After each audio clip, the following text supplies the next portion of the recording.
Buenas gente, hoy día voy a desmentir nerfeos de Dragon Ball, aunque esta vez va a ser especial, porque estoy haciendo un collab junto con Blizzard, otro canal de Dragon Ball, cual recomiendo, además de mi cambio de avatar, pero sin nada más que decir, empecemos. Ahora me toca a mí, sobre los nerfeos de Dragon Ball.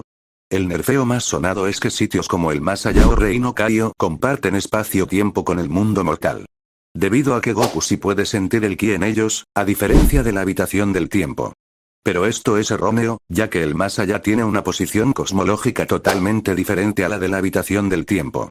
Primero, la habitación del tiempo es un espacio-tiempo de bolsillo que está separado de todo el universo.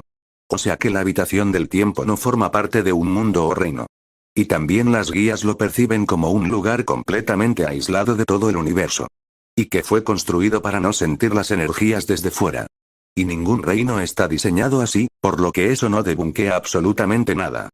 Ahora debo desmentir el segundo nerfeo, la creencia que a partir de personajes como Dispo se supera la velocidad de la luz, pues esta mención aunque no esté mal en sí, porque Dispo si supera la velocidad de la luz, no refleja que recién personajes de su realidad superen eso, porque incluso en la misma mención se nos da a entender que supera la velocidad del sonido y obviamente los personajes de Dragon Ball superan esa velocidad, además que desde arcos anteriores se nos han dado hazañas que rozan o superan la velocidad luz con total seguridad como la hazaña de Rossi es relativista o incluso lumínica con Nibbajin, además Kimball hasta incluso Bullón lanzando rayos según guías, también considerando la hazaña de Goku contra el Taioken, los rayos de Piccolo Jr, el ataque contra la luna, la hazaña de Goku contra Freezer, la velocidad de Goku siendo lo suficientemente alta para no ser detectado por rastreadores, cuales podían comunicarse con otros seres a distancias intergalácticas, o incluso el mismo Goku siendo capaz de interrumpir la conversación entre Kaiosama y Kamisama o incluso la hazaña de que desmentido el nerfeo. Otro nerfeo de Dragon Ball es que los universos son finitos por tener centro y borde.